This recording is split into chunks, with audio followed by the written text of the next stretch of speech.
hands out. So it's more on like the bartender side with the hands out. So 8 different drinks that you should order is what this article is. An article on Insider, by the way. All right, and what they're stating is that according to a lot of the bartenders that are around, and there's a bartender on, feel free to dive into this one and let us know what you think. Yeah, if there's one on in chat. One of the cocktails that they said to order that always comes with, and you're looking for consistency and good quality, is a Negroni. All right. According to the people at the, a director of a place that does beverages, Negronis are like familiar to bartenders and front to sit with. In their opinion, it's a great way to get consistency. Delicious, sophisticated cocktail. Did you think it's easy to make? What? The Negroni. Negroni? I don't fucking know. I don't know if it's easy to make. I barely sell those. What? Yes, it is easy. Easy, right? yes, yeah. And we know this guy knows what he's talking about here. Okay? Oh.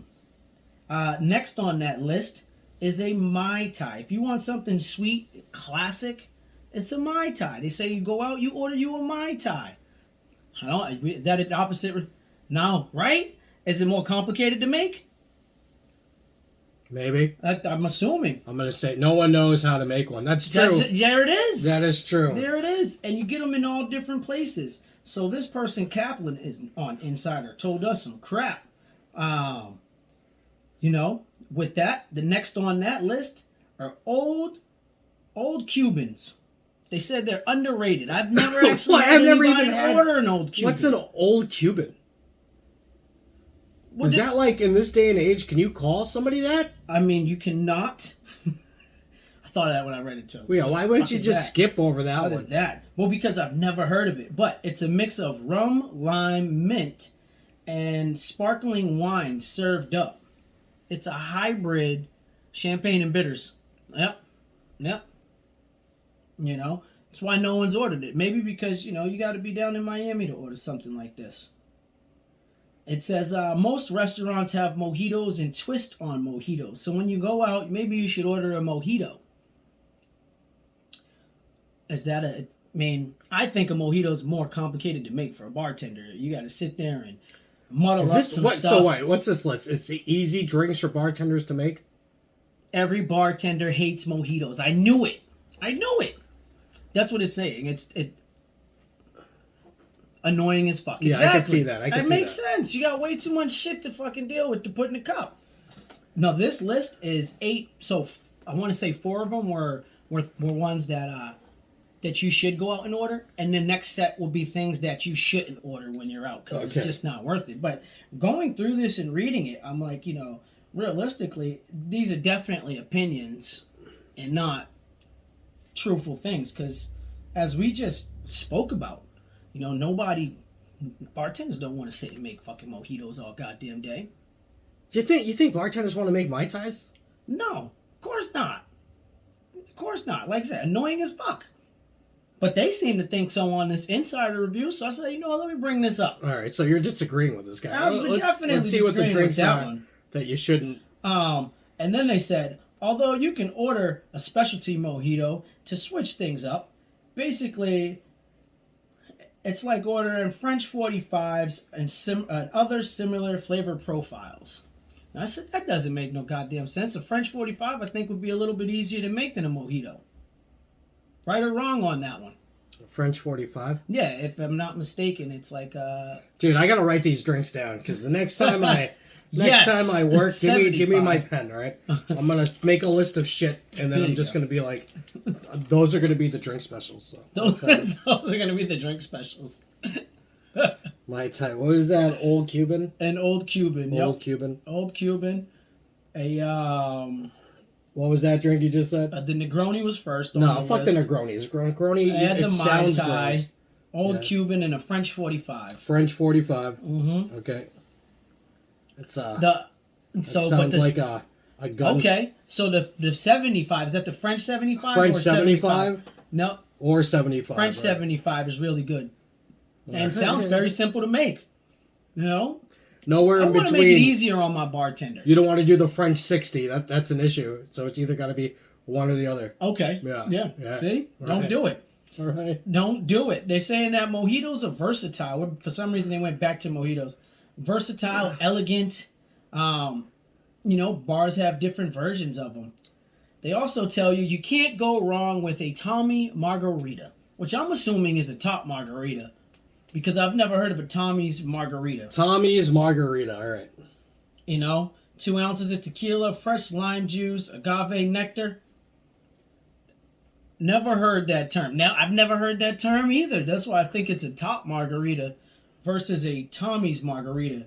But I will say that further on down this list, they told you not to order a house margarita.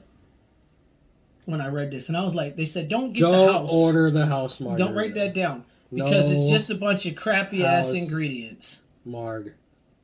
That's right. Crappy ass ingredients. They also said, order a martini to truly taste the quality of ingredients. Usually cheap tequila and mix, exactly, in that house margarita. Absolutely. Hey, it's better than those margaritas we talked about in the place in San Francisco that was doing pre-bottled margaritas. We don't know what the fuck they put in those from a few weeks ago. Yeah. That pre-bottled margaritas. Not a problem. Boom. Now, my theory on just ordering martinis is like, well, if you're going to order a martini, I mean, you're just getting all alcohol anyway.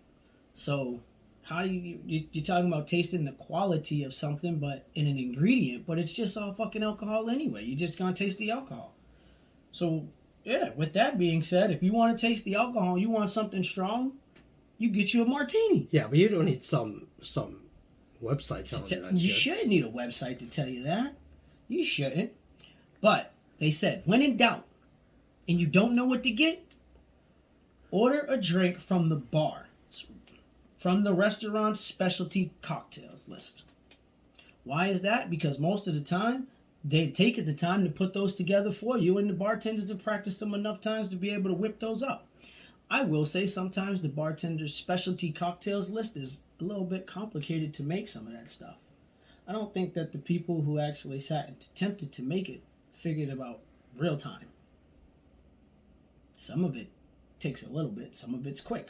Yeah, no offense, that article is dumb. Yeah. That guy who wrote that article, is it a guy?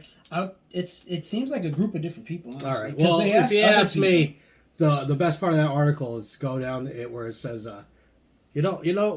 just order what you want for drinks. Yeah, order what you want for drinks. Order what you want for drinks. I'm But literally going to use these drinks. At the bottom of this, it tells you do not go to a bar and ask them to create you a drink. Like, don't create your own drink at the bar. If you want the bartender to create you a drink, tell them, hey, bartender, can you create me something? This kind of flavor profile so they can whip you up something, because I'm pretty sure they'll enjoy that.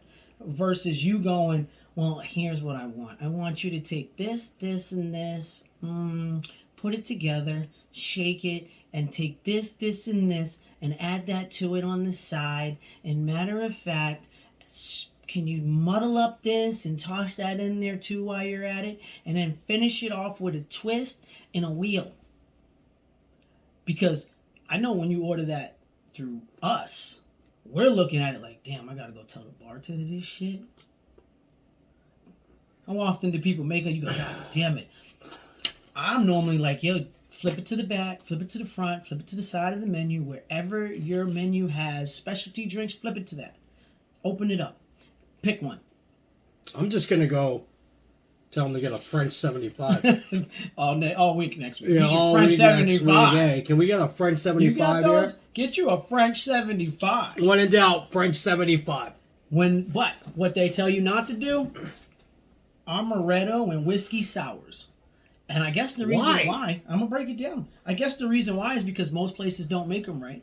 And that they are supposed to be made with egg whites. And I go, what the fuck? Who the fuck's keeping egg whites behind the bar? Oh my God. Maybe you shouldn't go to a bar that makes them right. I mean, that doesn't sound too appealing. Does that sound appealing to you? No, I don't know. It doesn't sound appealing. And with that being said, it also brings up different health concerns, you know? Other things that you shouldn't do. Manhattan should not be ordered at bars that do not sell a lot of cocktails. Why? Because they'll probably fuck up your Manhattan. Which is another one of those drinks that's pretty much all alcohol, a little bit of vermouth, you know. That's kind of what you're getting in these Manhattans. But if they don't make these things, they don't make a lot of drinks at these bars, don't order it because they'll probably fuck it up. Other things not to order would be frozen things like daiquiris and pina coladas and expect to get a lot of alcohol in them. Because those don't come with a lot of alcohol. They're not made for that. They're made for the presentation. They're made to taste good, to make you feel like you're doing something special while you're drinking it, but not to get you drunk. So don't order something like that. That's pretty much what the list is giving us to work with. So not a lot. Not a lot. Not a lot. But now you know, when you're out, several things not to order. And I'll be honest, I order pina coladas. I order pina coladas because I really don't drink. So I order me a pina colada, but I don't order daiquiris. And then when I figured you can't really fuck up a pina colada, but I don't expect it to be filled up with alcohol either. Unless I'm in Vegas. Yep. And they're probably using a bunch of cheap shit. And I can't lie. I know the difference. Even though I don't drink, I know the difference. Because I can taste it and I go, that shit tastes cheap. Since I'm sitting in this pool, what does it matter? I'll finish it. Yeah, who gives a shit? I'll finish it. Oh my god, it tastes cheap. Like, if you expect to drink under $10, then that's what you get. In this day and age, what's wrong with you? And that's what you're going to get. Yeah, that is what you're going to get. Expect it under 10, you're going to get a bunch of cheap shit. The difference is, when you're in Vegas, they're going to give you one like this. Fucking big. It's probably going to come in one of them skinny things, or sometimes you can get them from the slush factories that come like this. And then you're like, who gives a shit what the fucking alcohol's in here? Do you see how much I have to work with for this $10? I'm going to be all right. I'll be drinking all day. Right by the pool. Yeah, it's not good enough. No, it's not. You're going to go back and get another one, and you'll be asleep by noon. Not good enough. And they're kicking you out the pool. That's kind of how it works. Kind of is how it works. That's how it works. But on our high rise, there's no pool in the high rise. There is no pool in the high rise. Not with COVID back on the rise. No bartenders in the back whipping up Manhattans. Just not there. Dude, we're going to have to go back to face masks. I've been reading a bunch of different articles about that. Yeah. And again, I mean, it's good for some. Some people do need to go back to their face mask. Some people, I do look better with a face mask. Some people do. I do look better with a face mask. You know, and some people don't. It's what it is. It's life. It's life. You know? I heard Boston starts Thursday. Going back to face mask? Yeah. Oh, wow. So I wouldn't be surprised if we're, like, not that far. Oh, wow. I wouldn't be surprised either. Is New York? I think New York is already doing it. New York's doing a lot. Yeah. They're doing a lot. They got mandatory this, mandatory that going on. And they're making it so, if I'm not mistaken, you know, it's getting messy. You're going to have to show proof of ID to even get in places. And I'm not talking about a regular ID. You won't be able to get into bars and drink without a proof of a vaccination ID, from what they said. But it's going to be wild. Yeah, it's going to be crazy. What's going on is going to be nuts. That's right. You heard about Sabrina or Melissa Joan Hart? No, what happened to her? She got the vaccine, and there's a big thing that she got COVID. After getting the vaccine, It's happening a lot. Actually, a lot of the people with the Delta variant had the vaccine and yet caught the Delta variant. Surprise, surprise, surprise. But, I mean, I guess they still want to blame the unvaccinated, but the unvaccinated didn't have either the COVID or the Delta variant, so I was confused. Yeah. But what do I know? I died. Not much. Not a goddamn Apparently thing, not much. apparently.